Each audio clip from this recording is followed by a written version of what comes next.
All right, and welcome to the ninth installment of the Rainier Strength Pod. I'm your host, Robert. Today, I have a very special guest, Mr. Mustaccio, bench press freaking extraordinaire here with a 720-pound multi-ply bench press. Not to be outdone by a 2090 total, under 200 pounds body weight, which is freaking crazy territory. So today I wanted to talk with Roman about a lot of stuff. He's an aficionado about Leonard Skinner, a Brock Lesnar fan. So without further ado, Roman the mustache-less Mustaccio, how are you, man? I'm doing great, man. Thank you so much for having me on. Of course, bro. So you are currently in prep for the WPO, is that correct? Yes, sir. Yes, sir. I think we're like 13 weeks out, coming up on that range. And how is this prep different from your first prep for the WPO? Oh, it's not going as fucking good. I'll tell you that much. No, I mean it's not really all that different. I mean, it's still training. I took a lot of notes from my last WPO prep because I feel like the training cycle went really well, and I was just able to kind of like copy and paste a lot of good stuff into this one. And yeah, I'm super stoked. It's definitely been a bit rocky of a start, just like due to stupid shit, but it's been going pretty good so far, man. Yeah, yeah, dude. And according to Open Powerlifting too, it looks like you went from raw into multiply. And I've talked to a few different equipped lifters that made kind of the step transition. They went single, they went multi, and then some went all the way up to unlimited. Now, what was the thought process behind just jumping into multi? Were you ever in single before that, or was it just one big leap? Oh man, no, yeah. So I did start off raw. Talk about how different I used to be. I used to live in the USAPL. I went all the way to Raw Nationals there while I was in high school, and I started getting curious about gear when I started learning about conjugate, but I never had the money to buy any. And then when COVID happened, I started door dashing, which for like a high school kid felt like crazy money. And I was like, oh my god, I can buy briefs with this. I can get a bench shirt with this kind of stuff. And like, yeah, I started getting curious about it. And I just jumped right in. I bought a whole bunch of shit from Inzer, all multiply stuff. Never tried single ply. Had never like had no one around me who was in multiply. I had like one single ply guy who was kind of inconsistently at the gym I was at, but I just dove in head first. I knew I wanted to do it, so I did. Nice.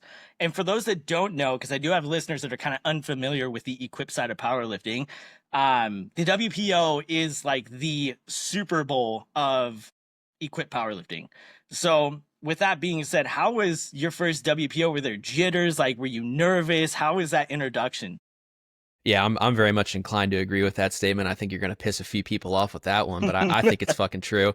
Um, yeah, dude, it was super nerve wracking, and it's also like it was only the second time I'd ever traveled for a meet, so like that just added another element. I made some, like silly first time like big travel mistakes with like time zones and weight cuts and stuff, but uh, yeah, it's like I don't know. After squats, it just kind of felt like any other meet. Like I'm sure you've heard this from other people too, but like for me, it's like the second I get a squat on the board, it's like a wave of nerves come off of me, and then I'm like, all right, we can have fun now. We can relax. We can like do the thing. But yeah, it was going into it was pretty. You build something up like that for a long time, and especially like I'm a pretty dorky guy when it comes to powerlifting and its history. So like the WPO as a name has a lot of weight to me. So to be involved with that at some point was like, oh, this is real. This is a big deal. Like I better do something good. And thankfully I made it through. Yeah, yeah, dude, absolutely. And you had a hell of a performance, man. I watched a lot of the live stream and you fucking absolutely kicked ass. Now, Thanks, dude. let's take like freaking ten leaps back here. What got you into powerlifting in the first place? Because you started pretty early on.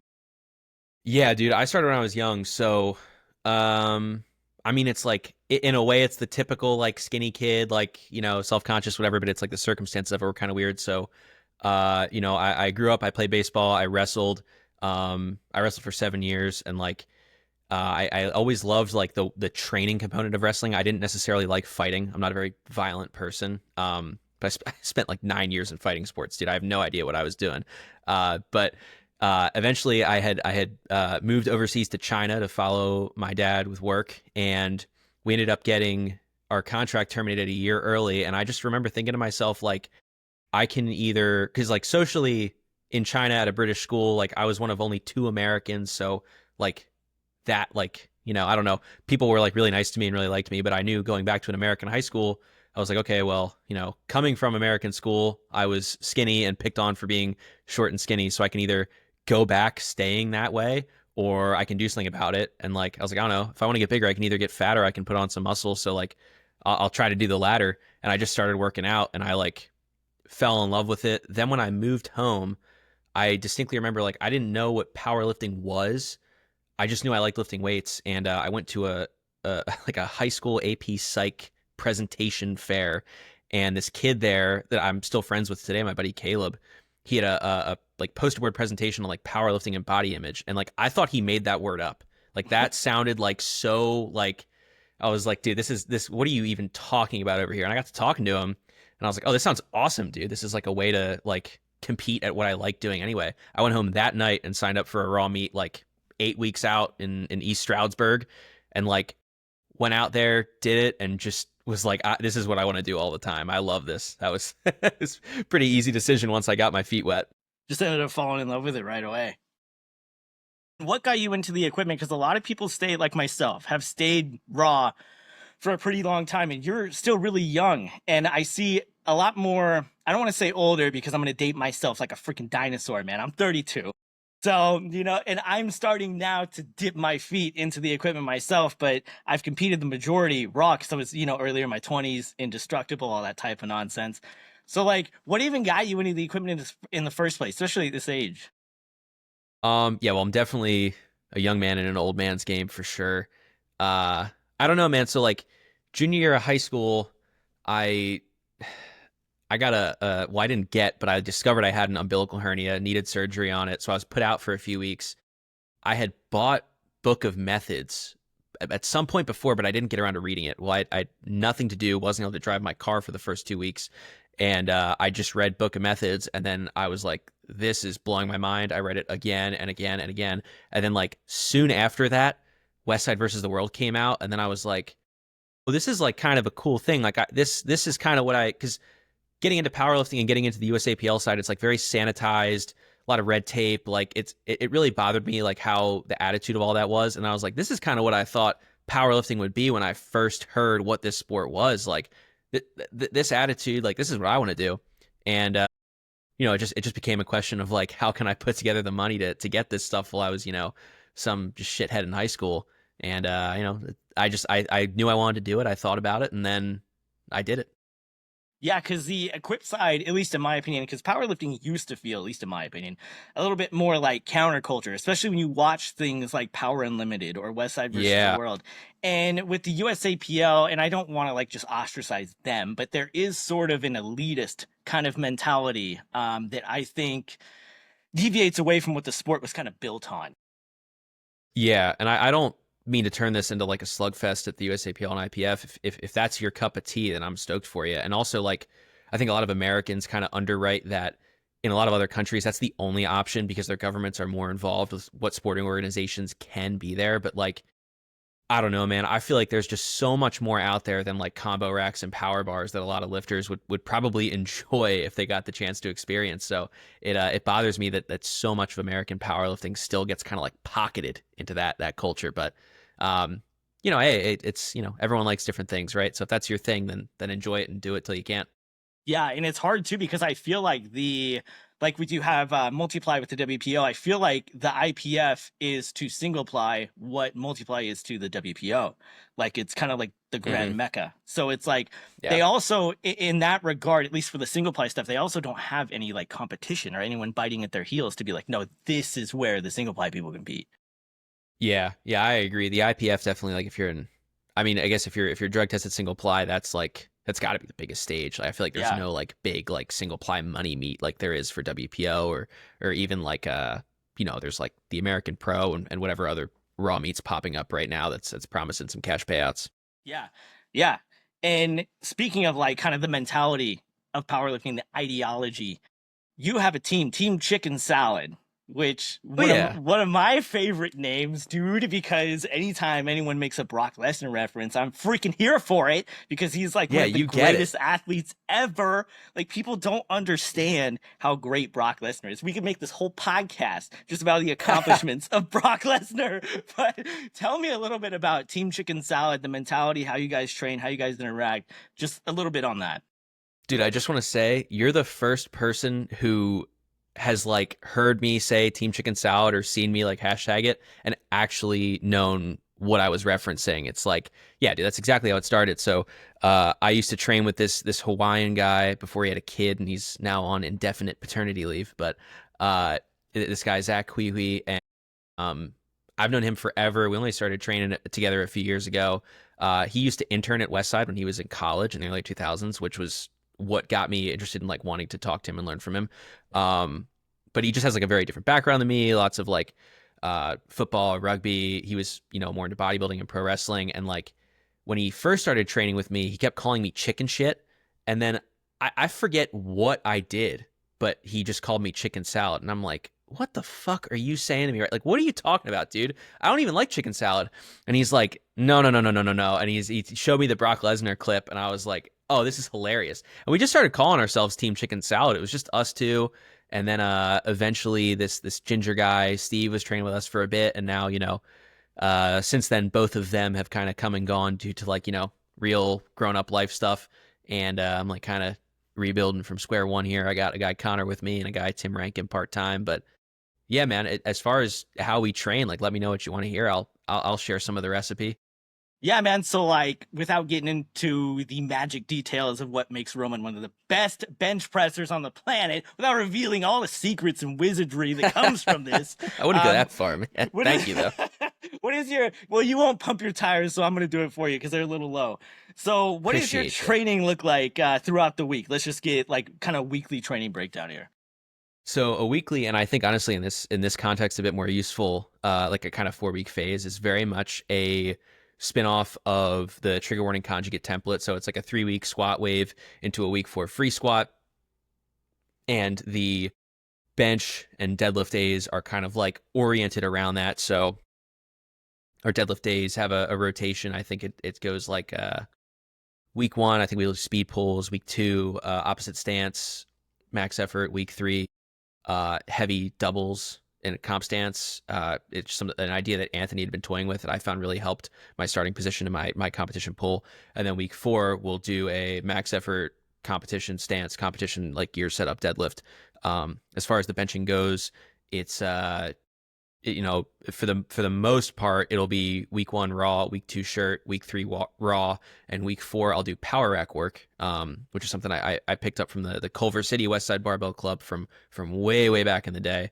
I found it beats me up less before week 4 when we free squat. So that kind of had like a good synergy. When I get closer to a meet, week 1 and week 3 will be in a bench shirt, and week 2 will be raw, and week 4 will still be power rack. And then the secondary bench days, I mean, the main rule of thumb there is if I'm in a bench shirt on Tuesday, I'm on a bamboo bar on Saturday. I always say that, like, for me, the secondary days are reactive to the primary days, and that extends a little beyond that too. So like if I do a full range variation on Tuesday, I might come in on Saturday and do like a 2 board or a shoulder saver or something like that. And, the opposite's also true. So it's all about like not beating up all the same grooves. And those days are for the most part 5x5s. And then at the very end, I'll do a little bit of traditional speed work just to make my bench feel a little bit snappier and then roll from there. Okay.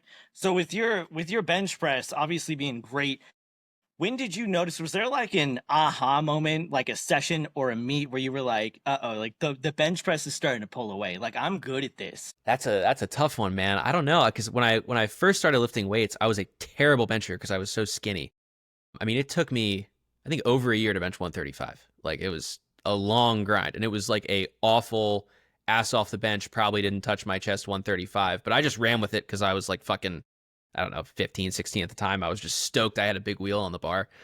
But I don't know, man. I know like the way that I've always looked at like powerlifting rankings has always been like, I don't really laud like age division records very much, but the way I looked at it was like, okay, these are the guys who are really good right now. So if I can go back and open powerlifting and look through, at the time when I was a teen, like the teen rankings, and see this guy's in the WPO right now. What was he doing when he was my age? If I can beat him then, like at that point in time, then I'm at least on the right track. And I think the first time I realized like bench might be my pet lift was the first time I benched 600. It was I had done a meet a few months before. I had bombed out because I was too fat for my bench shirt. I just couldn't make it work anymore. And then like I did it again. I did a meet again a few months later, and like I came into that meet so fucked up, dude. My wisdom teeth were breaking through my gums. I need to have them removed, and I didn't. I was packing my mouth full of cotton balls covered in Oragel, and like couldn't feel half my face, and just like smoked a 600 bench. And I was like, oh shit, all right, like if I can do this now, like once I kind of like dialed in my gear, I was like, all right, this is pretty cool. I don't know, just kept benching after that. Yeah, and kept benching in freaking deed. So I asked you a question about this probably a couple weeks ago because I was curious on your take. What do you think about kind of endless world records within the just like minutia of federations that we have? Like it's a world record over here, over here, over here, and then you have the various age groups where it's like, well, this guy, between 32 and 33 with a size 10 shoe set this record. You know what I mean? You think it's too much? Yeah, it's definitely too much, dude. I think it's, dude, how topical for you to ask this. I told you just before I got on with you, I recorded an episode of the show I recorded with Anthony Tales from the Warm-Up Room that's going to come out next weekend, and we talked about federation records. And I think I summed it up pretty well at the end of it there. Like, if you're using like a fed, state, drug tested, whatever flavor of record as like, a person into fitness as like a goal to set to break, I think that's awesome. I think that's so cool that like, I guess you'd say like regular people would be able to use something in powerlifting to make themselves healthier and like set goals and achieve them. But, when it comes down to it, like real lifters know what's impressive and what's not, and like to me, the way that I was always brought up, like not under Louis, I never met him, I never trained at Westside, but like the influence of my training partner who had interned there, it was like I was always told the only records that matter are the open all-time world records in your weight class, and it's like anything other than that is just kind of like noise in the background. So that's what I've always wanted to chase. Yeah, I feel the same way. I feel like you should, if you want to be the best, be realistic with your goals. If you want to just get good at this, get a little bit stronger, there's nothing wrong with that. That's freaking awesome. Anything that makes you better. But if you do have your aspirations set toward the moon, toward really like getting great, then you're going to want to go for just whatever all-time weight class world record there is. It's like, it's that simple. Open powerlifting is the great equalizer. You can't hide there. Yep, it is. It is. I completely agree. And I feel like a lot of people, some people take a little bit too much stake in like their local records, and they use that to kind of monetize, you know what I mean? And it's like, well, I hold a state record, for size 10 shoe and fucking, and it's like, come on, dude. Like there's one world record in your weight class, and that's the dude to beat. And if you don't want to beat him, then just like shut the fuck up. You know what I mean? It's so tough because so many of these divisions, like I agree there is too many, but when it comes to cutting them, it's like a lot of them do have meaning behind them, right? Like it's not necessarily fair to compare a 15-year-old to a 28-year-old. Like I agree with that.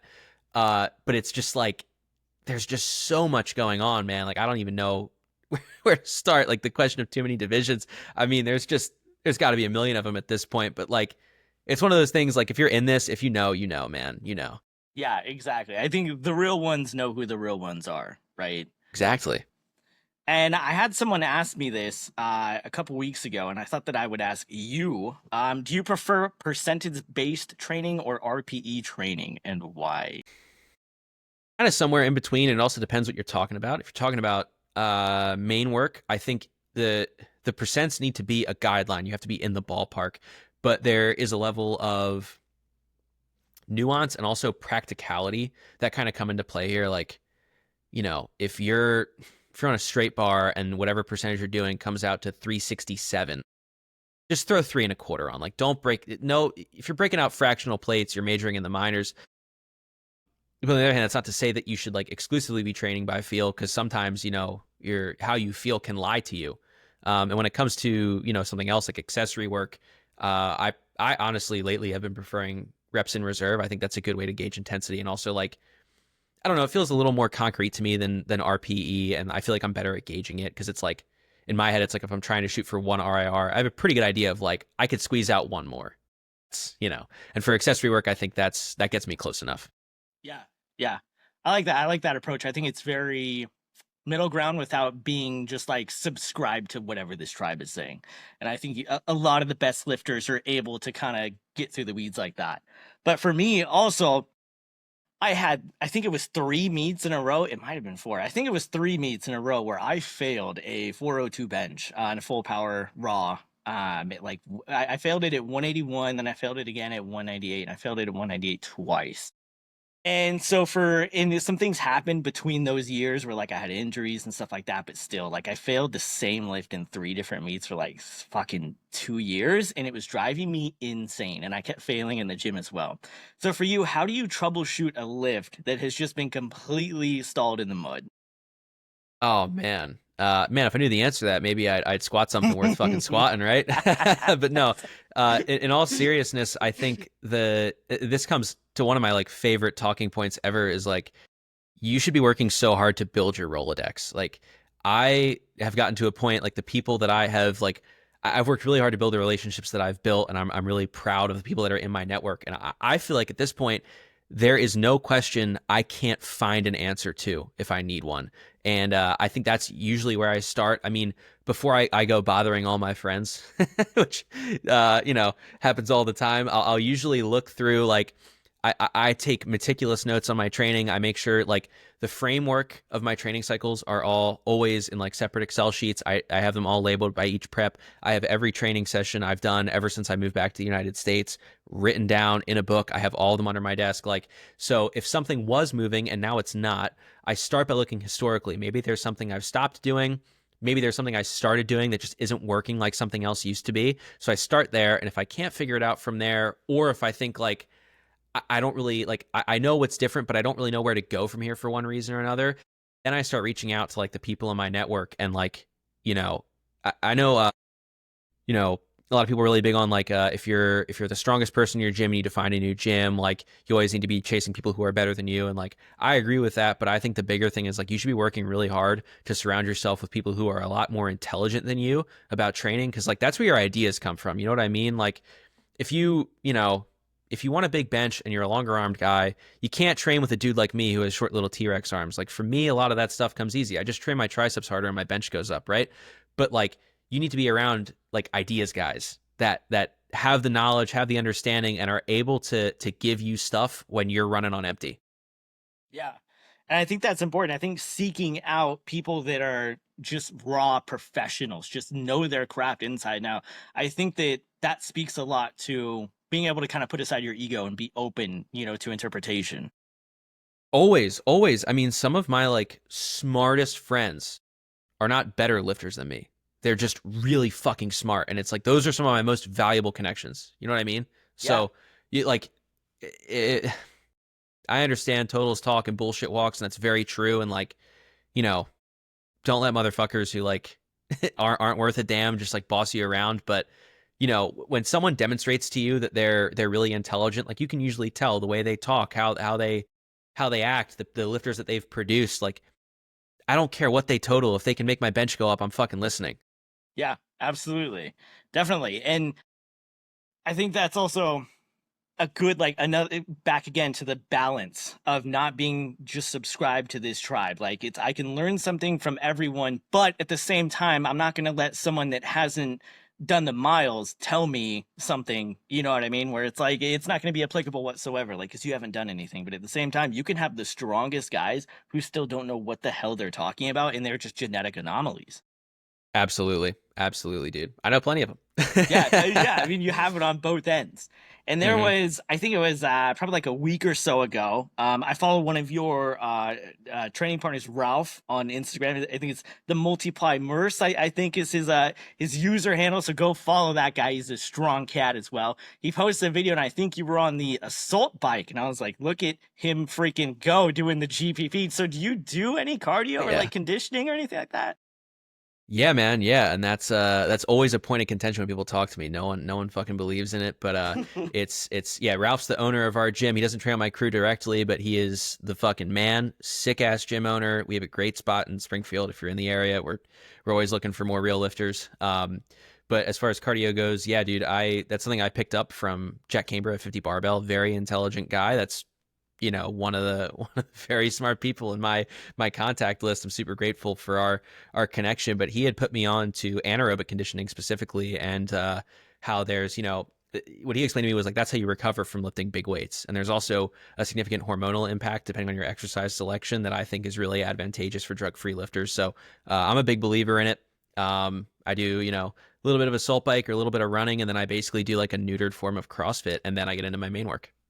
Okay, yeah, I like that because Yeah. not a lot of guys talk about that, and I think it's really important because if your engine is better at utilizing the fuel you're putting into it, you're gonna get a better output. Like, Yeah, absolutely, so dude. like, Yeah. why wouldn't you do it? Like, you should want to use all the tools in your freaking kit to get as strong as you want to be, and cardio can be one of those tools if it's used appropriately. I agree, man. And I mean, it comes back to that classic Louisism, right? A pyramid is only as tall as its base is wide, and I'm gonna build a wide ass fucking base if I have anything to do with it, you know? Yeah, dude, absolutely. And what got you into kind of the conditioning aspect of it? Because I just don't hear a lot of guys talk about this or see a lot of guys do it. It was entirely Jack Cambra at 50 Barbell. And also my buddy Jacob Hendrick, who's a really strong guy who is coached by them full time. Jacob actually I pushed back on Jack really hard with it because I was like, I don't know, like this doesn't feel like something I hear a lot of really lifters talk about. And my buddy Jacob did it, and he was like, dude, I mean, I just can't stop hitting PRs. And I was like, all right, like there's something to this. And I like very slowly kind of eased myself into it. And I remember shooting Jack a text a few months later. I was like, hey man, like yeah, sorry for like doubting you at all. Like I'm hitting like 20-pound bench PRs for no reason on variations I should be like barely scraping by with. Like so it just I don't know. It put a lot of grease in the frying pan for me.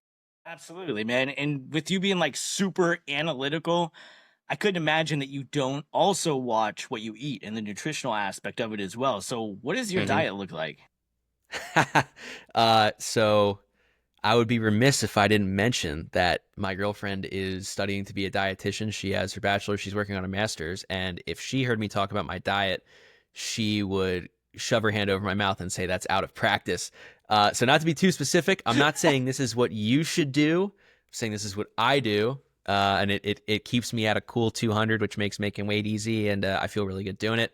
Um, I start my day with a smoothie with some Greek yogurt and honey, mostly just because it's fast and I'm usually trying to get to my desk, to my job, either at home or in office. Um, if I'm having a training day, my next meal is around like 10:30. I'll have ground beef and broccoli. Then a few hours later, I'll have ground beef, bell peppers, and red potatoes. Then pre-training, I'll have usually like granola and milk or cereal just because it's a shit ton of carbs right away. And I run great on carbs. I don't know about everyone else, but I feel phenomenal when I eat any kind of carb. Never met one I didn't like. And then after training, I'll have usually like ground turkey or chicken sausage and yellow potatoes and some other vegetable, asparagus, zucchini, whatever else I was able to find that week. And if it's not a training day, I just don't have that pre-training meal and shift the second and third meals back a few hours. And like I found that balance as like, I graduated school and got into a desk job and I'm a little more sedentary. That keeps my weight pretty stable at 200, which just makes making 198 super easy. I mean, I just skip dinner before weigh-ins and I'm there. So Yeah. Yeah, and shout out to your freaking girlfriend for being able to walk through the minefield of nutrition, dude, because dude, it's so hard. dude, it's so adversarial every time I see like anything about nutrition on Instagram. It's just like fucking debates, endless debates in the comments. I'm like, I'm staying away from this, man. Like, Yeah, she has a lot of strong opinions on stuff that I send her from Instagram. She's just like, "What are you fucking sending me now?" Like, she's like, "Go grab one of my textbooks, then tell me what you think." yeah. Yeah. I also had a question last week from someone that I thought was a really freaking good question. Do you believe in openers being safe or statements? Safe, dude. I make a statement with my third. I want to be in the meet. You know what's a really shitty statement to make? Fucking bombing out. I've done it before. I don't want to do it again. I don't know. I know like there's like an old world powerlifting thing of like setting your opener like higher than a world record and then like last minute at a meet pulling it back. Um I like if that will shake someone on your roster and you know it, I mean, dude, fucking have at it. But like, I don't know, man. Like stuff like that. Like when I'm gonna meet, I'm focused on what numbers I'm doing, and wherever I fall is wherever I fall. Like I'm only capable of so much, right? So what other people are doing, I try to just kind of put the horse blinders on.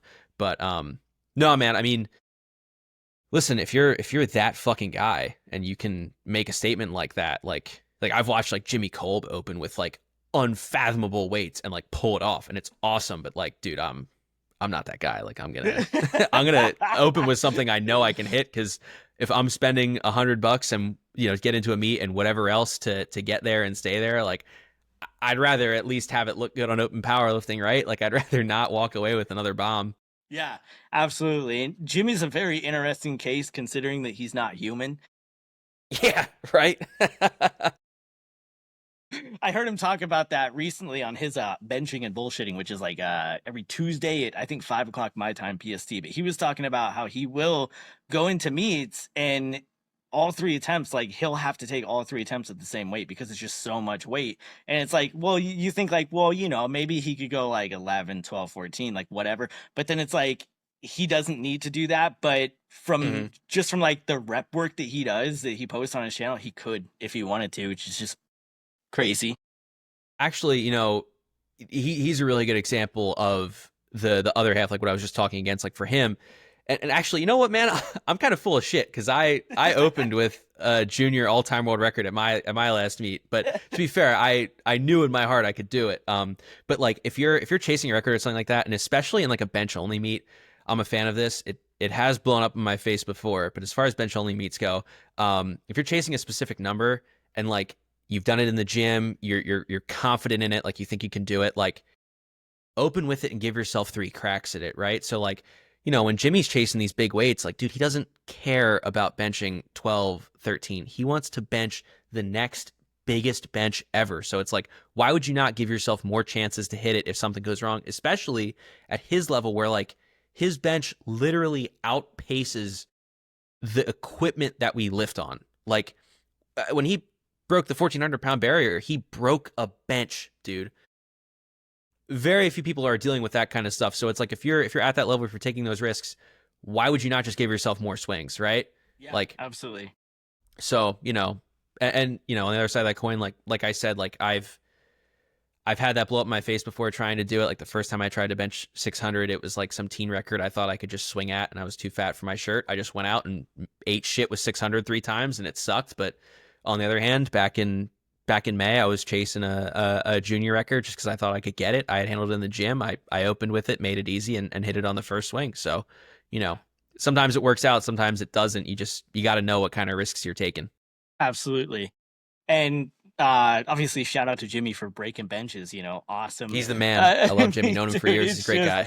It's just ridiculous. And it doesn't matter. Like I was talking with Duncan about this. It doesn't matter what you put him in, man. You could take the shirt off, dude. You can take the shirt off. He's still gonna be the best, man. Like I seen the dude do a fucking reverse grip like 570, and it looked like it was a warm up. And he's like, "Okay, we're done with Raw for now." And I'm like, "Dude, what the like?" Dude, there is a video somewhere deep in my phone.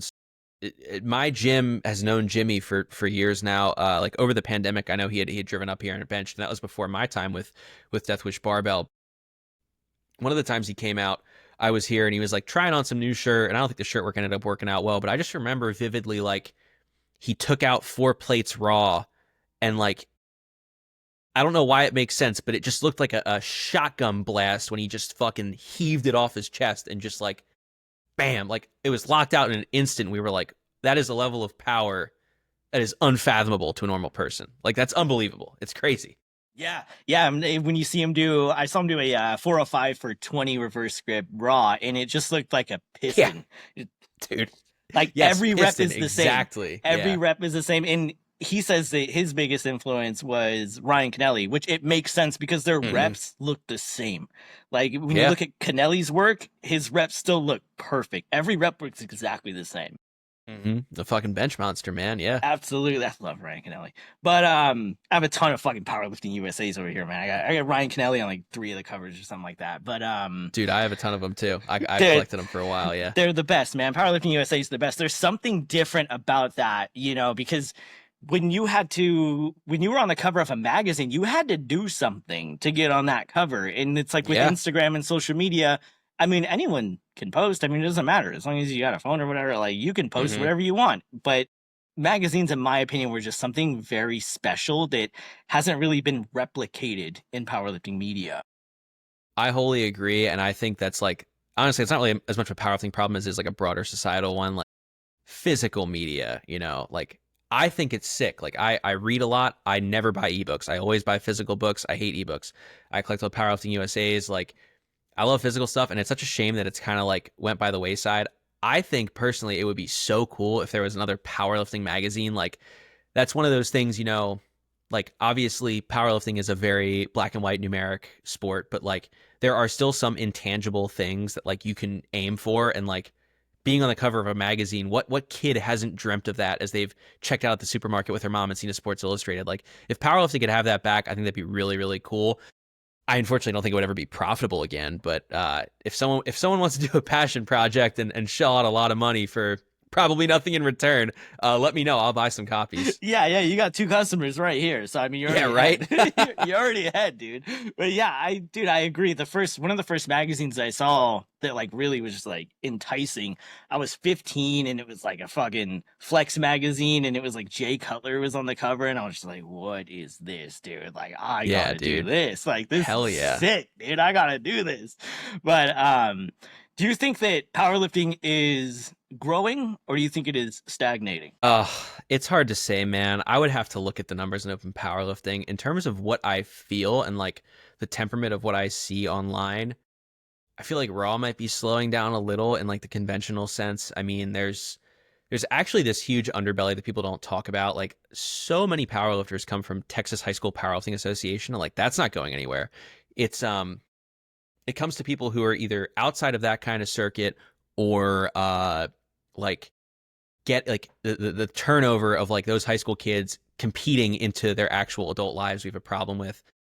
Kind of I don't want to speak too definitively, but it looks like multi-ply is kind of stagnating again. If it kind of like dropped a little and plateaued. I feel like we were averaging about like 2,000 lifters a year for a little while, and now it's kind of like between 14 and 1,700. So we've lost a few people, but we'll get them back as other raw lifters get old and get fucked up and need something to keep pushing with. I really don't have a good finger on the pulse of single ply at all. I have no idea how that is. I'd assume it's still somewhat big because Eastern Europe loves IPF single ply, and same with Texas High School. And I feel like Raw kind of peaked. Like I feel like there's like a trend I've observed. Like people seem to do either like 2 meets or they compete for 5 years, and that's like a hard cutoff. And I feel like we're hitting the 5-year point of people who got in around the pandemic, and we're seeing a little bit of fall off there. But I don't know. I would have to. Someone's got to call bullshit on that from open powerlifting. I'd like to know if what I'm feeling intuitively is correct or not. Yeah, and I think that that's absolutely spot on. I think that's a good analysis, especially with the single ply. When I watched the last IPF Worlds Equipped, I think there was 2 Americans, and everyone else was from the Eastern countries. But I mean, people were still putting up just unfathomable numbers. I mean, the numbers were still there. You mentioned that those guys are serious, man. Dude, and they're strong. I mean, everyone there is so strong. And then I'll go and follow them on Instagram, and it's like these guys, and that's been the misconception, man. It's like, well, these guys are only strong because of the equipment. But then, like, if you look, man, they're fucking not as strong is strong, dude. Like, strong is strong, dude. Right? Yeah. Like, come on, man. But I think it's also a misconception. A lot of people just don't understand it. What do you think that that slight drop off you said that multi-ply is kind of having right now, that small lull? What do you think that is, and what do you think could make multi-ply more popular? I think in my opinion, Westside versus the World kind of fetishized conjugate and multi-ply, and then like when people tried it and like realized it's actually hard and you're not just gonna like break records like easy, they just kind of fall out of it. I mean, there's a lot of people who are just like fair weather lifters, right? Like when it's going good, they're going, but when it's not, they're just moving on to the next hobby, and that's fine. We're not getting paid to do this. Do whatever you want. Don't waste your time doing something you hate. But yeah, I think that the Westside versus the World documentary made it pretty cool and gave it like a little bump, and like that's what made the WPO coming back possible, which I think is like a really like a net positive for the sport. But it's like it's just going to be impossible to carry that, you know, and especially nowadays, everyone's attention spans are so short. Like this is like a long investment of time if you want to get into multiply. So I don't know. I think it was bound to happen. You know, that was going to be a bump and a drop. But hey, man, if Michael ever releases that second documentary, if it's half as big as the first one, maybe we'll see another few hundred people for a few years. That'd be pretty cool. Yeah, dude, I've been waiting for so freaking long, dude, for that second installment to come out, dude. I'd be like checking the fucking Instagram, refreshing it, like, come on, man, it's got to be here somewhere, dude. Right, dude. I've been waiting on it since West Side versus the World came out. Yeah, I'm like, well, I guess I'll just rotate between West Side versus the World and Power Unlimited for the 500th time. I got hard copies of both, so you know, two heavy hitters for what it's worth. Both great documentaries. Yeah, dude, absolutely. And I think that multiply, at least my conception of it, is I think it's an extreme sport. I mean, I was watching like a Monster Energy had like a derby or whatever, and I follow MMA like super close. I mean, I'm watching every card, and so I'm really into like the extreme sport side of things. Grew up skateboarding, things like that. And dude, I think that there is a market there for a partnership, because I think multiply is the most extreme you can get. And like, I don't see why Monster, like one of these energy companies that like to promote extreme sports, couldn't come in and be like, no, this is extreme. We can put this on ESPN. I mean, multiply has been on ESPN before. Even like Tiny Meeker's meet with the baddest bencher was on ESPN. But I mean, I would like to see a big partnership come in, and I think that there's room for that if the marketing was appropriate, if it was better. Yeah, I wholly agree. And so I mean, dude, way back in the day, way back, like I'm pretty sure Budweiser and Coors Light used to sponsor meets, which I thought was like pretty fucking cool, like back in like the 80s. You know, and it used to be on CBS Wide World of Sports way back. Like Larry Pacifico will talk about that if you ever listen to any of his interviews. But I think it should absolutely be an extreme sport. Like the push for multiply into the Olympics, I think is silly. And if it got to the Olympics, or not multiply, sorry, the push for powerlifting into the Olympics, if it made it to the Olympics, you probably wouldn't like what it would turn into, and it wouldn't be the lifters you would think it would be. Like it would have to change so much to get there that it would be something that you wouldn't like. But I think like there is a real missed opportunity. And I'm not just saying this because I like benching, but I think bench press is such a relatable lift that like powerlifting in general, bench meets should totally be on at every bar in America. You know what I'm talking about? Like that is perfect. Like drinking, looking at some dude and being like, holy shit, 1,400 pounds or like 1,100 pounds. Like that's insane, dude. And like to that point, I know one time a few years ago, my mom was down in Florida with some friends, and she was at some random bar and a rerun of Baddest Bencher was on. And I was like, that is like, this kind of stuff is like the perfect place for equipped benching, like in bars, and like, yeah, people drinking and you know, their egos get high and they're like, I could fucking do that. Like, yeah, be awesome. Yeah, dude. I also think we should allow sports betting in multiply. Oh, interesting. That would be crazy. That would. And be I'm crazy. not a gambler. Yeah, but I think you could bet on every lift, dude. Talk about audience engagement. That's a huge problem powerlifting has. If you show up to a meet, you watch when the person you came to support shows up, and then you're just on your phone the rest of the time, unless everyone starts yelling. But if you got skin in the game, dude, you're watching. You're watching. That'd be awesome. Absolutely. Yeah, I mean, if you could bet on horse racing, right? I mean, I agree. Why not? I totally agree. Why not, dude? Yeah, and like, you know, a lot of the companies like Monster and Red Bull and Rockstar, they like to sponsor things that, you know, like the motocross and things that like take it to the extreme. And it's like, I don't think there's anything more extreme than handling these weights that not only could your body not handle normally, but can kill you. Like, I agree. I wholly agree. Dude, like, Jimmy Cole was holding 1,400 pounds above his face, man. Like, one thing goes wrong, and it could be fatal every time. In those moments, like, how could you take your eyes off that? You know what I mean? To me, it's a spectacle. And I know we were talking about this a little before we recorded. Like, my dad works for QVC. He's been in television forever, and like he always tells me when he goes to meets with me, he's like, dude, if powerlifting wants to get some traction, like you need to start focusing on these people's personalities. Like they're insane, and like kind of like, from your background, like the pro wrestling, the theatrics, like that kind of stuff would be cool with powerlifting. These people are interesting. They're out of their minds. Like they're taking a bunch of drugs for something that will never pay them a dime back. Like it's so like something about it's just very captivating to me. I don't know. But Yeah. yeah, we definitely have like a bit of a viewership issue at meets. Yeah. Yeah. And speaking of family and whatnot, who has been your biggest supporter kind of in your corner throughout this journey? Because I know for me, my dad has been immaculate. I mean, he's at like every meet, he's very engaged. I mean, there's some times where after the meet, he'll be like, "Oh, I think I want to go and start doing this." You know what I mean, brother? Like, so Yeah. I mean, dude, it's just, I can't say enough good things about my dad. But for you, who has been your biggest supporter really in your corner? Dude, I've been super lucky, man. My family's awesome. I have a great relationship with my family. They've all been super supportive. I mean, pretty much since day one. Obviously, there was a little bit of hesitancy. They were like, "Well, you did one meet. Like, you sure this is really like what you want to be like doing?" And I was like, "I am fully in." And I think once I kind of like demonstrated that, like they were like, "Oh, cool." I mean, they've been to every meet except like one I did last minute, and they just like had something going on they couldn't get out of, but it was just like kind of a tune-up meet. So yeah, man, my family's been super cool about it. My dad has like handled me at meets before, like, you know, it's sick, man. And obviously, like I've been beyond blessed with like my training partners, my friends on the internet, my support circles. Like I've had largely very positive experiences with, a lot of people in my life surrounding powerlifting. Yeah.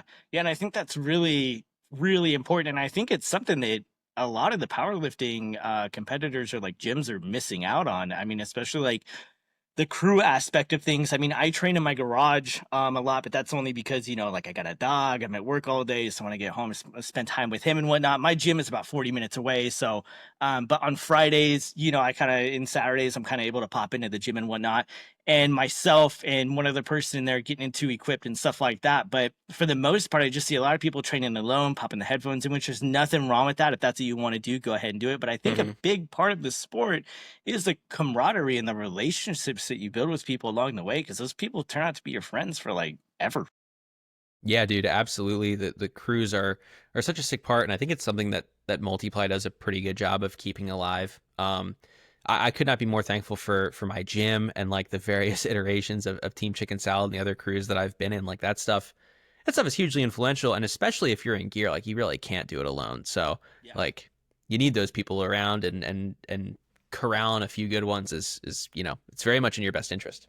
Yeah, absolutely. And it sounds like you guys have a good dynamic over there at Death Wish Barbell. What was your introduction to Death Wish? How did you find that gym? Um, when I first got into gear, the first equipped meet that I did was an IPA Worlds in Atlantic City, and like a whole bunch of people were there, but the Ralph was there competing, and like some other people from that gym were there, and I just kind of like rubbed elbows with them. I was like, "Where are you guys located?" Because I saw their shirts at Pennsylvania, which is where I'm from, and I was like, "Oh my god, you guys are in Delco." That's like 40 minutes from me, which was like a bit of a hike, but like I was like, dude, I need help in this stuff. I want a crew. And at the time it was just in Ralph's garage. It was a 1-car garage with like 4 or 5 just mean motherfuckers. And then like, a 17-year-old shithead who was no idea what he was doing. So the intro was pretty rough, pretty aggressive, but like it definitely gave me a chip on my shoulder. I was like, dude, I know like anyone else my age is not making it a fucking day here. Like I just stuck it out, man. I just Yeah. stuck it out, man. I got bullied. I ate shit for years. Like it was sick. I loved every second of it, man. It was very cool. I very much felt like I earned every stripe I got in that place. Yeah, and I think like that being thrown into the fire, I think is a big thing with anything in life. Especially if you want to be successful, because it's like, you might have people that are like, well, my anxiety and like very like kind of reserved, and it's like, well, dude, if you can't handle this, you're not gonna be able to handle the multiply meet, dude. Because that's stressful. Because that's Yeah, stressful, dude. dude. If you can't handle Yeah. it in here, bro, like on the platform, you're gonna combust. Like you're just not even gonna make it there. Yeah. I think we're very much missing like people willing to like be the bottom of the totem pole for a while.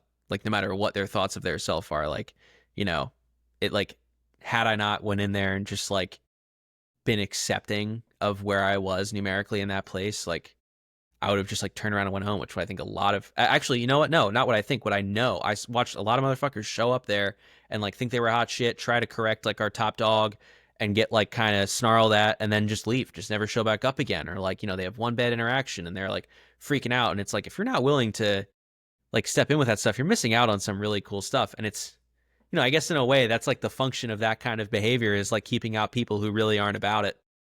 Yeah, I think so too. And it's a big part of like being able to kind of just like take your lashings and for a better way to put it. I mean, it Yeah, is what dude. it is what it is, dude. I mean, I've trained around some people that are just so ungodly strong, and I never felt intimidated by it. I never, because it's not their strength is not an attack on my personality or identity. Like if Oh, that's anything, such a it's good way to put it, dude. Yeah. like it's not gonna rattle me, dude. Like I'm cool. I want to know how the fuck they got so strong, and I want to see them get stronger because I like to see big weights lifted. It doesn't matter, even if it's like strongman. I love strongman too. I love to see big weights getting lifted, dude, and it doesn't Yeah. rattle me in any way to see it around me. I agree. It should be inspiring, and also like one of the biggest benefits to crew training. Like people talk about environment all the time. They talk about this, that, and the other about being around stronger people. But something that like I think the best way to put it, I've always said like training with someone who lifts a weight far beyond what you can. It like humanizes big weights. It like there's something different about seeing it in person. That's just like, oh, this is a person whose hand I just shook. They're made of flesh and blood, just like me, and like they just skipped my best squat in their warm ups. Like it wasn't even a jump for them. And it's like they crushed it. And it's like, okay, these people exist. Like they can do this. I can get there someday. It's like it should be inspiring. Yeah, yeah, and people for some reason, I don't know why, but some people see it as an attack. And I think when I was younger, I used to be like that because when I was in my like early 20s and stuff, even probably up to like 25, 26, I was really like insecure. So I was kind of in that negative headspace where it's like I had to be the top dog wherever I went. But once I was able to snap out of that and I did get humbled and like just honestly got older and my perceptions and ideology changed, I started getting stronger, Yeah. Yeah. I mean, I really think you said it best, dude. Like someone else being strong is not an attack on you personally. It's like if anything, you should be running up to that guy with a list of questions you have about how they did that, Yep. Seriously, So, seriously. And I think the dudes that I've seen or been around that are equipped that are super strong are like some of the coolest people I've ever been around. And that was because I got into Equip because of West Side versus the World. I didn't know what Equip was before that. Every meet I went to was Raw. So it's like there was no Equip guys around me. And then saw West Side versus the World and I was like, oh man, this is sick. And so I kind of started to get into it. But even at that time, I didn't actually do it myself because again, there was just no one around me doing it. And I was like, and then, I had a meet in 2024 last year, Power Mania in July, and there was a dude, Alex, squatting 700 at fucking, I don't know, 181, just ridiculous. And that for me was like, I was like, this is so fucking sick. Like, why am I waiting? Like, and it's kind of like, I felt like he, in a way, without even knowing, just like gave me the green light. Like, yeah, go ahead. Like, there are people around here, that yeah, fucking man. do this. You know what I mean?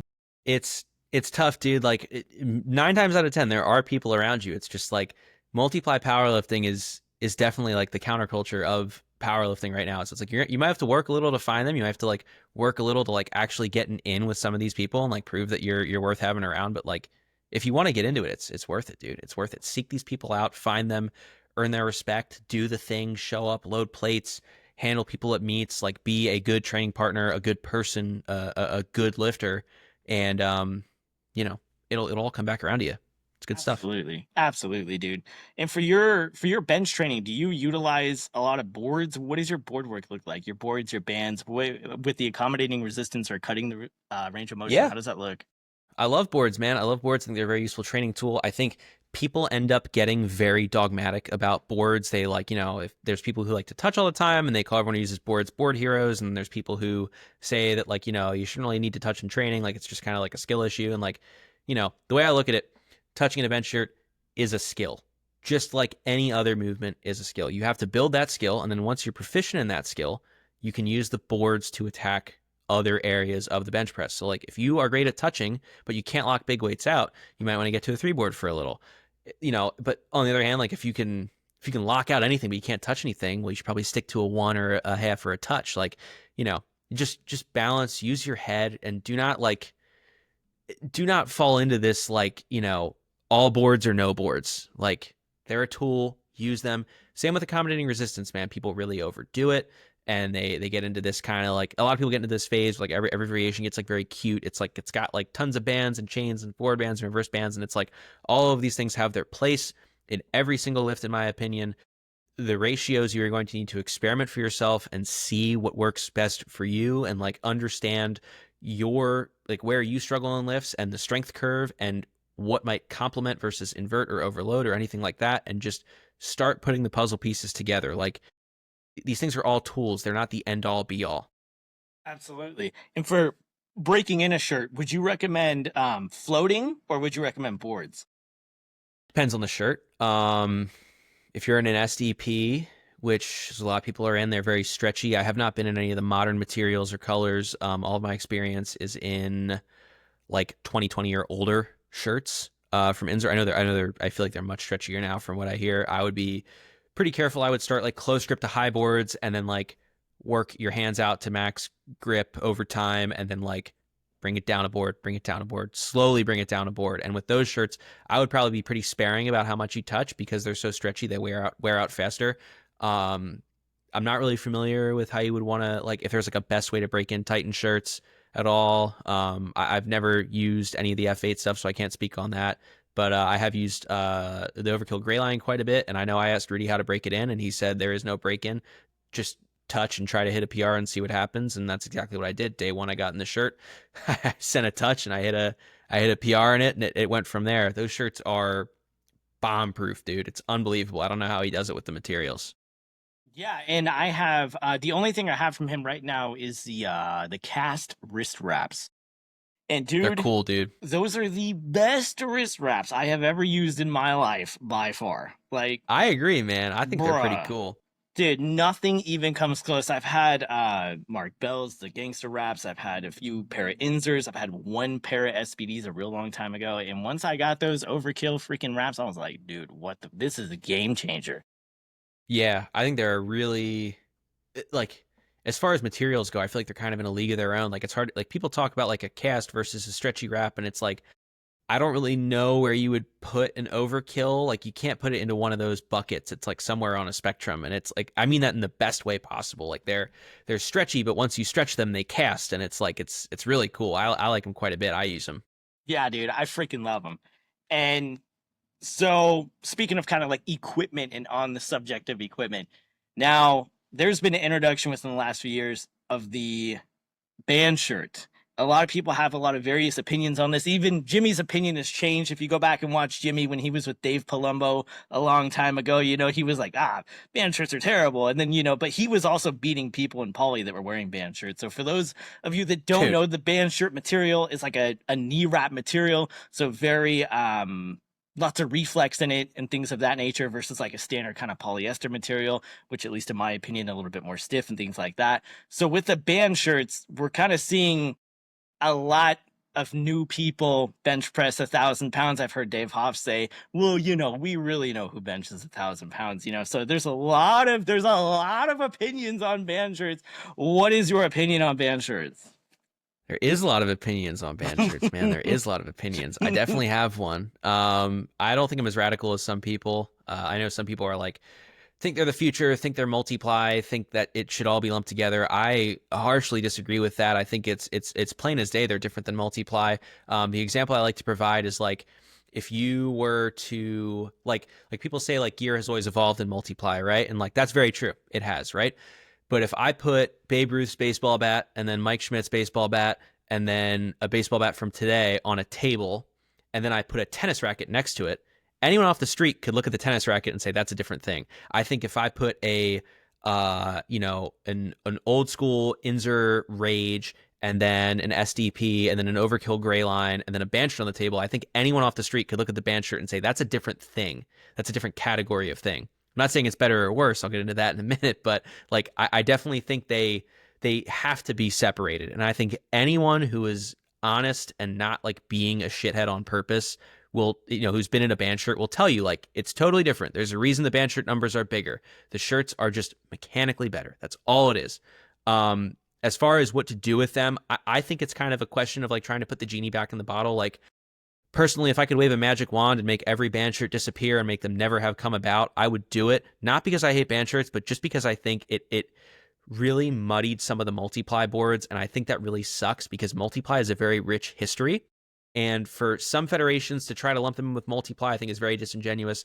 I don't know a good way to go back in time and like fix that. So I think it'd be easier if they were never a thing. That being said, they are a thing. You can't ban them because any other federation will just pop up and allow them. People like them. They want to lift in them. And guess what? I don't know about you. I got into multi-ply to lift the biggest weights possible, right? So like that's the ticket to bigger weights. So I don't think they should be gone. I think like if I was like supreme ruler of powerlifting, I would make them only allowed in bench only. I think that's like kind of where they like have their best existence anyway. Like they're sick for huge benches. I just think like I don't know, man. My opinion's only worth so much, but like getting them in full power feels kind of weird to me. It's like they're such an advancement, but the rest of the gear is still back in multi-ply. Like it feels very like murky to start like mixing that stuff. I mean, hey man, people like them, and at the end of the day, like I don't control powerlifting, and also like do what you like. Like I enjoy lifting in poly. That's why I'm lifting in poly. And if you enjoy lifting a band shirt, lift in a band shirt. I would never fault anyone for that. Like we're not, like I said earlier, we're not getting paid to do this. This is for fun, but poly multi-ply is the flavor I enjoy. And also like if you're wondering like which should I get into, just kind of have a vague idea of what you want to do in the sport. If you want to go to the WPO, get in a poly, learn a poly, be in a poly. If you don't give a shit about the WPO, which is again fine, anyone's entitled to their opinion, do whatever you want. Get in a band shirt, do anything. It doesn't matter. But you know, like it always like rubs me the wrong way when people are like, you know, like, well, why can't I qualify for the WPO? And they're like lifting in a band shirt, and it's like, okay, well, like you're kind of missing like a key component here of like what the WPO is right now. So you know. Yeah, I absolutely agree. I mean, I think that's a really good take on it. And you know, there's all kinds of like milestones that people have, personal milestones. The sport has milestones within itself. You know, the 800 bench press. It comes to one of the first things that comes to my mind is the 800-pound bench press. Yeah, big one. You know, huge Anthony Clark fan, so fucking that was awesome. And Yeah. you got Kennelly as well, although it was overturned still. I mean, fucking whatever, dude. Hot topic, I know, right? Yeah, I mean, I saw the video. I obviously wasn't there in person, but I saw the video. I liked it, so whatever. Clark's I did awesome. too. And I'll also say this, like, I will definitely put a band shirt on someday. I love benching huge weights, and they're fucking cool. I will just probably do it in bench only, and like, I don't know, if I thought I could break a record in one, I'd do it, but like, I don't really think I could yet. So I'll definitely put one on someday. They're cool. They're just their own thing, and you know, my primary concern is multi-ply powerlifting. Yeah. And with your goals personally, what would you say your biggest goals are right now? Is it total? Is it bench only? A certain squat? I mean, right now I have very specific goals. I would like to it feels uncomfortable putting them out there because I don't know why. To me, it feels vain. I'm not, you know, trying to come off as like arrogant here, but in the short term, like I would love to total 2135 at 198. That would get me to number 25 all time. I think that would be pretty cool to do. I would really love to bench 800. That's a bit more of a ways away, but like I do think is attainable within like the next 5 years, hopefully.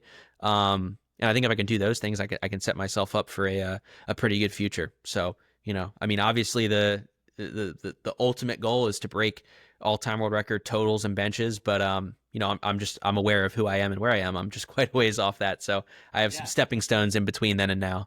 Yeah, and don't feel vain. This is episode 9, which means it's all about you, dude. Like this whole freaking episode is about you. This is the Roman hour right now, so don't feel vain whatsoever. Appreciate it. So for you, being drug free is, at least for me, kind of cool because I myself, I'm straight edge. So like I don't drink, I don't smoke, I don't do any drugs. And I've had people that have messaged me on the Rainier page and tell me that was kind of like a big thing for them. And they thought it was really cool. So with you being drug free, I think also that's pretty freaking sick, which is also a testament to A lot of people see social media, a lot of kids unfortunately see a lot of stuff on social media, and they just want to hop on the PEDs right away before they've hit their natural limit or potential. I mean, you are drug free and still growing. You have a massive total. You're getting invites to the #1 multi-ply federation on the planet, a 2090 total, under 200 pounds. You're still growing without PEDs. So what was the process like for you as far as staying away from PEDs? Was it a conscious thought or Um, well, I just want to say, like, I'm not anti PED at all. Like, I have no problem with people taking drugs. I don't feel they're necessary yet. I mean, I don't feel like I'm out of runway. I don't feel like I need them. I don't know. Yeah, like, I guess there's no real like thought process to like, why am I not on them? It's just like, I don't feel like I need them yet. That's really the yeah. whole of it. And I know, like, when I first came to Death Wish Barbell, like, a lot of them, like, there's some like medical professionals in my gym, and like they'd always kind of told me like that's a decision to make much later. Like, you're young, your fingers drip testosterone, like take full advantage of that. So I've always been of the opinion of like, maximize your natural test levels, like do all the stuff you can without drugs, and then like if you get to a point where like your natural test levels start to putter out, then you can start fucking with stuff. But yeah, it very much makes me sad to see kids getting on drugs really early, because I think what you're really doing is you're pulling gains from the back end. So I don't know. Like, on one hand, like, I'd like to say like I want to see how far I can get without drugs and then leave them on at the end. But on the other hand, it's like, do I want to get to the point where I'm like experiencing a lull and let myself go backwards for a few years and then pull the trigger and spend the first few cycles making up ground? Like, I don't know. I'd rather be one step ahead. But no matter what it is, like, I think it's a decision I'm just like not really at yet. I don't think it's applicable. I don't have problems hitting PRs. I don't have problems putting on muscle. Like, and any training issue I'm having right now, like, I don't know. It's usually a question of like methodology or like some sort of like mobility deficiency. And those are things that PEDs will fix, right? Like, if I have a bad movement pattern and I take drugs, I'm just going to exacerbate how much weight I can fuck that joint up with. So I don't know if that's really the best strategy, but I definitely see a lot of people supplementing it or they shouldn't. And as far as like drug tested powerlifting as a whole, like, this is a pretty unpopular opinion. I'm going to be like very brash about it here, but like, I think being drug free is an and, not a but. And what I mean by that is like, I feel like a lot of people, they get really harped on like the drug or drug free thing, and like let's be candid, drugs work. I've watched it happen. I've watched it turn shit lifters into much better lifters. Like, they definitely work. That's why people take them, right? Like, no shit. But like, you shouldn't be having to put asterisks on your lifts. Like, be proud of them or don't be proud of them. Don't try to like finagle your way into convincing someone it's impressive. Like, so like, if you're saying like I have a whatever bench, but I did it drug free, it's like you're kind of losing me here. Like, but if you said like I have like this sick bench and like, oh, by the way, I did it drug free too, like that's like, it's like a pretty cool add-on, but it can't be the main course. That's all I'm trying to say. Yeah. Yeah, and it can definitely be a scapegoat. It's like, well, that guy's just better than me because he's on Exactly. drugs. And it's like, well, maybe you suck. Maybe And I that's why fucking hate that attitude, maybe, dude. maybe that's why he's better Yeah. than you. Maybe you just suck and you should get better. And, Like, and also like, if you are like filtering the, all the drug free stuff on open powerlifting, like I think you're really selling yourself short. Like, when I first got into gear, I would have never thought that I could make it as far as I did without drugs. And if I like just looked at the drug free record boards, those numbers are much lower, obviously. And I would have been comparing myself. I would have been shooting for much lower stars, right? But if you just go and look at the all-time boards, drugs or no drugs, like, you are going to start surpassing a lot of people who aren't on drugs, just because like you're convincing yourself these numbers are possible and not really considering the drug-free status at all. I think it's a better mindset to be in. Like, I would rather shoot way fucking higher. yeah, absolutely. Yeah, don't sell yourself short. And I think that also comes with prematurely getting on drugs. And it's like, dude, like you can do more, like let's not play Mm-hmm. all our cards here at once. Like, let's just maybe play one at a time, and then Yeah. see if we Yeah. can get a flush, right? Like, Yeah. I know Dave Tate always says like if you have that card in your deck, like you can only flip it once. Like, there's no, taking drugs and coming off and then like taking drugs for the first time again. It's like, no, you already had your first cycle. That's like the big one, right? Like, so I'd rather save that to like where I really need it to like start and like get into it from there. But I mean, dude, I'm fucking 23. Like, what do I need more test for? It's, Yeah, it's and got a ton of it probably. yeah, and you're fucking crushing it. So it's like it's not needed. Thanks. I appreciate it. Yeah. Yeah, Like I said, like I don't feel like I'm like out of runway yet. So I don't see no, why I would get on drugs at 23. I mean, maybe in a few years we'll see where I yeah, land, but for now I just don't feel like I need it. yeah. I don't think so either. Which is crazy, man. I mean, that really kind of speaks to your potential in the sport long term. You know, the fact that you have these numbers and you haven't played a card that will be an X factor in your Hey future. man, I sure hope so, man. I hope I'm like a hyper responder to drugs. Fuck it, man. I hope I take like, a tiny amount of test and just go fucking nuts. But I guess only time will tell. Yeah, dude. Yeah. So for you with your accessory movement to complement bench press, a lot of people want a big bench. I mean, it's a lot of people's favorite lift. I mean, mine included. So for you, what do you think some crucial accessories or muscles that you really want to build up to get a huge bench? For me, triceps, lats, upper back, hips, quads, pretty much in that order. Obviously I won't do that lower body stuff on bench day. That'll kind of come on the squat or the deadlift days, but bench days, a lot of triceps, a lot of lats, upper back. I mean, as far as structuring the accessories, like what they look like on paper, it, half of your audience is gonna be really excited about this, and the other half of them is gonna roll their eyes. But I actually really like, some of the trends that have popped up in like quote unquote science-based lifting. Not from like, the fucking skinny 15-year-olds, but the actual jack dudes who have like applied this stuff over years and like really kind of proven it, which is much simpler than people make it out to be. Hit a heavy set of 6 or 8 to 1 RIR and try to add 5 pounds to it next week. Some of the movements I like for that, I really like safety squat bar JM presses. I love Poliquin push downs. I like wasn't able to set those up in my gym for a while, and then like I had a dream of how I could do it again, and I started setting them up again. I love those. Chest supported rows, lat pull downs, upper back. I mean, shrugs, Kelso shrugs, any kind of shrugging movement or scapular retraction in multiple planes. I like that stuff. Also, something I think is overlooked. I don't know if I necessarily have as much need for it now as I used to, but when I first got into multi-ply, I had a big problem with like my forearms being able to support big weights. Heavy ass crossbody hammer curls and overhand curls on the bow bar. I picked that second one up from Bill Gillespie in an interview he did, but like those two I found were huge for forearm development, and like treating both of them not like bicep movements, but by like how much weight can I fucking hold in my hands and like move, really built the shit out of my forearms. And also like heavy ass shirt work, I think just kind of did that through a method of like static strength, Yeah, yeah, and I think that's interesting too, especially coming from someone that may not be as genetically gifted in those departments. Like you look at someone like Kenny Patterson. I mean, especially the old training videos. I got fucking ton of them on my phone. I bought Yeah. all of the West Side like DVDs that you can download. I bought all those. Me too. And went back, dude. And oh my god, dude, you're watching Kenny Patterson. You're like, how is that his arm, dude? Like what? He's the all fuck? arm. Like, It's unbelievable. dude, he's so fucking huge, man. It's crazy. Yeah. But then you look at someone like George Halbert, who wasn't nearly as genetically gifted as far as like the muscular structure went, and he was still able to put up astronomical numbers. Yeah, if you ever listen to George Halbert talk, he talks about like, he always felt like he was a chest presser. And like, if you ever see a picture of him shirtless, his chest is unbelievable, dude. And there's a lot of like, well, I I won't tell his story for him. He's done some good interviews on like West Side's podcast and stuff. But yeah, like there's big benches can come from different things. I just always kind of came from like the West Side school of thought of just like triceps, and had great results with that.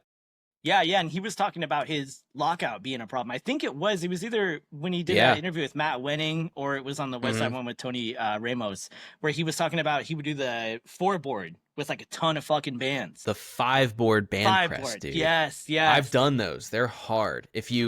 And the key was like finding the Goldilocks weight where like you're just using your triceps to squeeze the bar at the top and not like trying to involve everything else in it. It's a very fucking difficult movement if you do it correctly. I quite like it. He's not really like on social media at all or nothing, like, but whenever an interview with him comes out, I'm always like just on the edge of my seat to watch it. They're always really good. He strikes me as a very bright guy. Yeah, absolutely. And even his raw bench was crazy. It was what, like was it 625 or 645? I forget. I always remember that video. It's like you can see like the bay doors open at West Side and the Yep. light shining in, and it's just like George benches like 6 whatever at 220 or something like Yeah, that, and it's just dude. like, oh my god, like that Yeah. guy is just fucking strong. There's no other way to say it. Yep. Another testament of just like strong is strong, right? Like Yeah, just it goes right back to that. So absolutely. another spicy topic is obviously, and this is more spicy in the raw sense than the equipped sense, but what is your opinion on the sumo versus conventional deadlift? Dude, I think it's pretty simple. You are competing in a sport where actually, you know what? This is where people get powerlifting wrong. Powerlifting is not this like stoic test of strength. Powerlifting is a test of proficiency in 3 movements: the squat, the bench, and the deadlift. Whatever technique allows you to complete those movements to the highest level, you should use. If you have the thoracic mobility and the shoulder health to do one of those crazy, like super high arch 1-inch bench presses, fucking go for it. If you have the hip mobility and the adductor strength to do one of those like super wide 2-inch sumo deadlifts, go for it. If that's what allows you to lift the most weight possible, you should be doing it. But on the other side of that coin, like if you're a better conventional puller, do that. Whatever gets you the biggest deadlift and the biggest total, that's what you should be doing. Do you think at all for the person that has never seen powerlifting before, if they see that bench that looks like a pin press or the sumo that's pulled like a couple inches off the ground, do you think that that's bad for the sport? I mean, yeah, I think people are going to see that and it's going to be unrelatable, but guess what? That's not for them. You know what I mean? Like, it's like, you know, these are the rules we've outlined and agreed upon, and to like do this like cute shit the IPF is doing with like elbow depth and all that to like appease who? The IOC. They've made it very clear they want nothing to do with powerlifting. Like, you should be catering to the lifter. If this is the set of rules that you've outlined, it's the same shit with them going back on the stiff sleeves and stuff. It's like, you know, you let people do this and then you sweep it out from under the rug. Like, you have to pick a stance here, you know? And we have a very long-standing, pre-established set of guidelines. If it's within those confines, you should do it. If it lets you lift more weight, that's my stance. Yeah, and then you follow the money with that whole situation with the SPD and insert sleeves, and it's like, oh, that's why. Okay. Oh, follow the money. Bro, let me fucking tell you, man. You can always follow the fucking money in powerlifting when it comes to that equipment stuff, right? Kabuki deadlift bar, another great example. Why did that get allowed even though it was like standard breaking? Like the USPA had to change the rulebook about it. Who the fuck do you think sponsored all those meets? Kabuki. Or like way back in the day, way back, when Canvas first started becoming allowed, like the rule was your suit had to be either poly or canvas, right? Couldn't be both. Well, Inzer comes along with the OG Leviathan. Why do you think no one said nothing to them? Because Inzer sponsored all the fucking meets. That's why, right? Yep. And the same thing, like why did all these feds start popping up, allowing band shirts, this, that, and the other? It's like, yeah, because Rob puts out a shit ton of money to sponsor a lot of people. And that's not a bad, I'm not saying this in like a bad way or an antagonistic way or like this is like evil or corrupting powerlifting. It's just how fucking business works, dude. If you're like, why would you bite the hand that feeds you? You should be taking this kind of stuff into account within reason, but you know, still. Yeah. No, and it happens in every sport. It really does. I mean, Of course it does. Industry in general, you know, you're not going to want to upset the people that are putting up the checks, right? Yeah, and I mean, without that kind of stuff, like powerlifting's not what it is right now, and I understand it's not the MLB, but I still think it's in a pretty cool spot. So like, you know, hey man, like these meet directors, they're doing us a huge service. If they can make a little bit of a bag, all power to them, dude. I'm happy for them. Yeah. And then I flip it on its head, and I'm like, well, you know, fucking maybe SPD should make some better fucking knee sleeves then, because those Inzer knee sleeves are fucking sick. I mean, I love them. I mean, I like them. I don't. Yeah, I wear wraps. I mean, I compete in wraps, but Mhm. sometimes, you know, Pete will have me do stuff where it's like in sleeves, and so I do have the Inzer sleeves. I fucking love them, dude. I think they're Yeah, great. well, dude, talk about follow the money. I mean, in the opposite direction. I mean, look at who sponsors all the IPF stuff and all the IPF lifters in Sheffield. It's all SBD, so it's like it's pretty clear what's going on there. It's, you know, let's take a rocket scientist to figure that one out. Yeah, like no, we're making it even. We're making it for everybody. And it's like no, you're. Well, not. I think the biggest problem with that, right, is like, so I remember when the gangster sleeves came out, Mark Bell's gangster sleeves, and it's like they were just thicker than the rulebook allowed, so they weren't allowed, right? Like that's like a predefined thing. That makes a ton of sense. Like no one really like raised a stir about that, but like with the whole Inzer sleeve thing, it's like they approved them and then retroactively unapproved them, and it's like, so what happens to the people who lifted or got records in those knee sleeves now that they're not, like, does that all get washed? And it's like those records are going to stay up, and it's like, well, if this is a true competitive advantage, then how are we supposed to beat them without them? Like, how is that fair? It's like you've you've created such a clusterfuck with that decision. Like, it's just, once again, the IPF is like, from a bureaucratic standpoint, made up of a bunch of non-lifters, and that's why this shit keeps happening. So, Yep. you know, Yep. You should have just left it alone. Honestly, you should have just I left it alone. agree. Maybe I tell agree. SBD, like, look, man, copy their fucking blueprint then. I don't know. Or if you didn't like it, don't allow them in the first place. Yeah. That's all. Yeah. That was a really dumb thing to do. But you know, the IPF isn't known for doing smart things. But with the next question here, man. So this is a good one. This is one I've stumped a few people with. If you could lift with one person, dead or alive, who would it be and why? Oh, dude. Yeah, this is a good one. Sucks. I know when you interviewed Anthony, he, like, we ended up recording a podcast after, and he came running to me. He's like, dude, this kid asked me a fucking awesome question. Dude, I kind of got to, like, cop his answer a little. I would love to train with Rick Hussey when he was still alive. Because at first, there's some people throughout history that I thought were really cool. Like, I'll have to train with, like, Bill West or Doyle Kennedy. Like, there's some, like, just, like, really cool old lifters that, like, I have a fascination with. But he brought up a really good point that kind of swayed me back to Rick Hussey. It's like, Big Iron created a ton of really good lifters, and to me personally, they create a lot of really good lifters in, like, the middleweight weight classes. Like, you know, Sean Frankel, that is, like, the 198. He's a product of Big Iron. So, like, but that being said, Rick never had the internet presence that Louis had. So a lot of the actual nitty gritty of how it worked was never as well documented. So, like, if I could get the chance to, like, not even lift with, just be a fly on the wall through, like, a few of their training sessions, or, like, get to pick Rick's brain at a fucking coffee shop, I would love to understand some of the things that made their methods tick for dudes that were kind of like my size, and see how I could implement it. As an extent of that, I've done the best I could by contacting a few dudes at Jim Grandick's Big Iron compound. Shout out to Brandon Mitzel. He's got on the phone with me and talked about a lot of stuff. But yeah, I think not to be a big fucking Anthony meat rider, but, like, that was a really fucking good answer from him. And I was like, oh, yeah, dude, like, I have so many unanswered questions from that system. Yeah. I mean, dude, Sean Frankel's the man. I mean, yeah, dude, it's unbelievable. He's the freak. Yeah, he really is, dude. Really nice guy too. Super nice guy, which again kind of goes back to a lot of the elite dudes in multi-ply are super fucking nice dudes. Super willing to talk to you. You know, like, for sure, man, for sure. You know, I don't know, the culture just seems really sick. At least in my opinion, comparatively coming up. I've been competing Raw since like 2016. And I've met some cool people that compete Raw as well. Obviously, everyone has their pockets, but just, like, the multi-ply guys, at least, were the ones that would, like, answer my questions and, like, went out of their way to, like, talk to me and hit me up. And, like, now we have a group on Instagram of, like, 5 of us that are like, okay, we can all talk about fucking equip stuff up here. Because that's one of the reasons I even created this in the first place, was because I was like, okay, I'm starting to get into equipment, but like, no one else is. Like, I know like 2 people. So I'm like, and it's so sick and so underappreciated, especially up here in Washington. I'm like, there has to be something.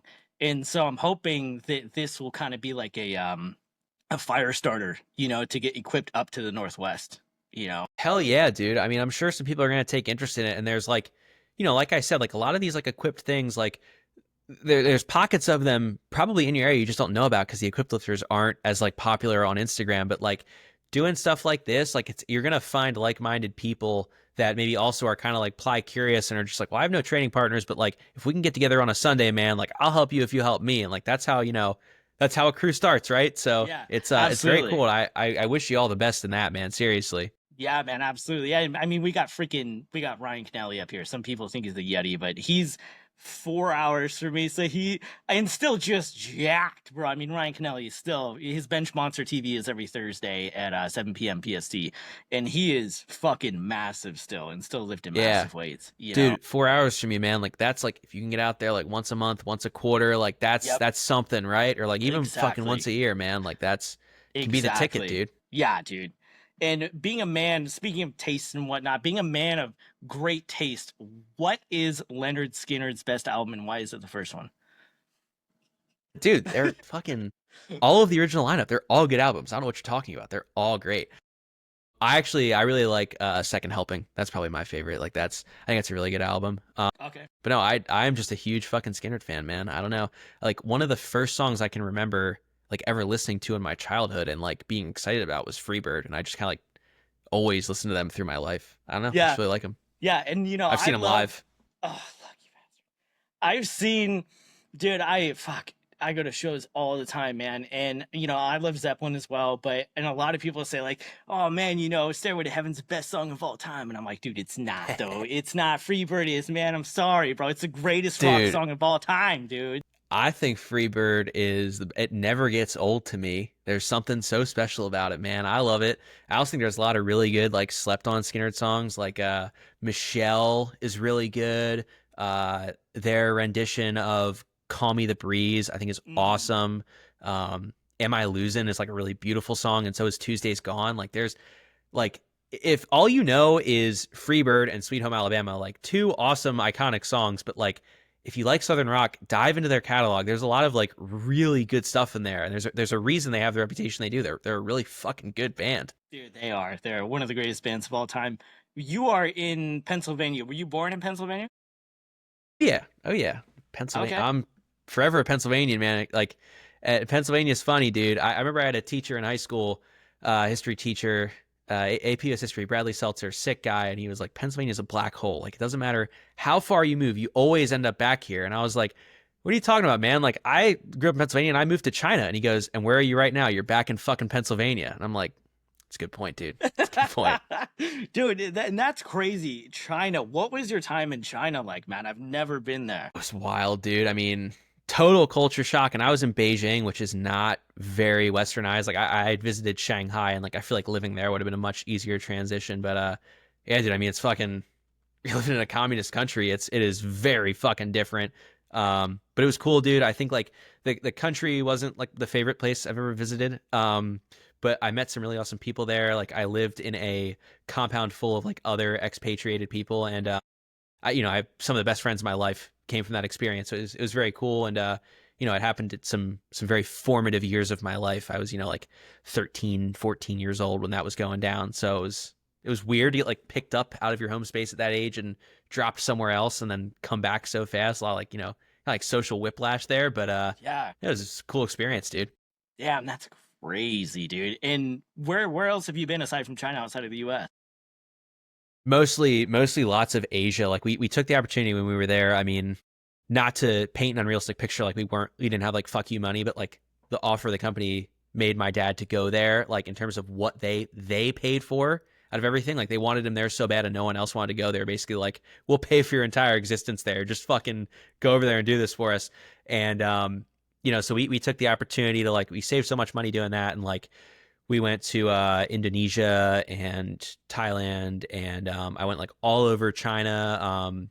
The school I went to, the British School of Beijing, like we did some hikes through like rural China, like Mount Mogan and like other places like that. Like it was, just kind of like all over, lots of that stuff. And I am a little bummed in the third year we had planned to go to Japan and South Korea, which we never got the chance to go to because we got kicked out a year early. But I was still to some bucket list places for sure. Just means, Yeah. it's meant for later. Yeah, that's fucking sick, dude. And speaking of things like outside of powerlifting, what do you like to do? Some other hobbies? What do you enjoy outside of the sport? Oh man, I'm I'm pretty boring, dude. It's mostly powerlifting. I mean, I'm a fucking accountant, so I guess if that speaks to how routine oriented I am. I like to lift weights. I like to read about lifting weights. I like to talk about lifting weights. I really like tobacco product. I love cigars and pipes. I don't smoke like a ton, but I really like the history and the stories around both of them. Uh, I mean, that's about it. Like, Okay. hanging out with my girlfriend, Yeah, dude. Yeah, man. Hell yeah, dude. Well, I mean, I'm a lot of successful powerlifters are very regimented. Obviously, yeah, I'm a you kind simple of have man, to be. dude. Yeah, I'm a simple absolutely. man. That's all. I lift my weights. I have my cigar, and I go to bed. There ain't nothing wrong with that, man. I'll tell you that right now, dude. Shit. Um, so calling someone the best at something, it's kind of hard. Whether you're talking about something like football, for an example, a lot of people be like, "Well, Tom Brady's the greatest quarterback of all time," but then you have so many variables that go into calling someone the goat. Um, Yeah. so I'm gonna go with, instead of the goat, I'm gonna go with your favorite. Who is your favorite bench presser of all time? Your favorite bench specialist? Favorite bencher of all time. Well, in terms of like, I don't know a good way to say it. Like, I really like George Halbert. I think part of the reason I like him a lot is because like I don't know a lot about him, so a lot still intrigues me. Like I want to know. I want to know more. Like I wish he was present on social media. I wish he did more interviews. I wish I could find the George Halbert bench tapes. I've tried so hard to go through my grapevine to get those. No one has them. But I mean, realistically, I'd say my favorite bencher is Jimmy. I mean, and like obviously he's far and away the greatest bench presser of all time, but also like he's been nothing but an awesome person to me. I was part of the first class of athletes that won his scholarship. That really helped me out when it happened. I mean, I was dead fucking broke in college. I was working an internship, making $100 a month, living in the city. I mean, it wasn't even enough to cover my train back and forth to the gym. So like winning that scholarship was huge for me. It helped me get a new bench shirt after I got too fat for that one I bombed in. And like he has always been super supportive. Him and Katie have been so nice. I've trained with them. They've come to our gym and trained with us. Like, you know, can't say enough good things about the guy. And like, dude, fucking numerically speaking, like there's no question about it. He's the greatest to ever put his hands on a bench bar. Yeah, I think so too, man. And you have trained with him a few times. What was the best piece of advice he gave you, or something you learned from him where you were like, damn, that clicks? I don't think there was like one singular like click piece of advice like that, but just like lots of like the little things, like, you know, like take the bar out a little farther, like move your hand this way, like just kind of like stuff like that. It was like a small like accumulation of things. And also just like him being nice enough to give me a window into what he does and what a bench day looks like for him. And like, I know, so me and that Hawaiian guy I trained with, Zach Queepy, like we both went down there to bench one day together. And really we went down there because he couldn't touch. And like I just wanted to hang out with Jimmy and bench and have a good day. And it just so happened I benched 700 for the first time that day, you know, a little bit of fucking cold magic there. But like we went down there and we just like we were like, we're just gonna do everything Jimmy does. Just gonna follow him around, like, you know, and that's if you're ever visiting someone else, that's how you should do it. Just go see what they're doing, right? And like we came out of there with like 35 ideas. The whole car ride home, we're bouncing ideas off each other. And like one of our biggest takeaways was like we thought we were doing a lot of tricep work, and like the amount of tricep work Jimmy does is unfathomable to the normal person. And we were just like, dude, we can do more. That was our biggest takeaway. It was like, we can do more fucking tricep work. Like this guy trains triceps for like 4 fucking hours and is still ready to go. And we're just like, we just have to be better, you know? Yeah. Um, Yeah. yeah. And So some that of was probably his, the biggest takeaway, more triceps. and if you go and watch, you can filter on YouTube, obviously the dates of videos. And if you go back, because I went back and watched a lot of his older stuff from when he was in the 220s, because that's a weight class that I'm pretty close to. I hover around like Mm-hmm. 213, 215. And dude, even in his 220s, you can see a lot more of his physique and his fucking arms at 220. He looks like Kenny Dude, P. He looks like Kenny Patterson. dude. His arms are massive, dude. Let me tell you something, man. Like people look at Jimmy and they're like, that's just, you know, some like big fat motherfucker with a huge belly. Bro, bump into that guy. He's rock solid.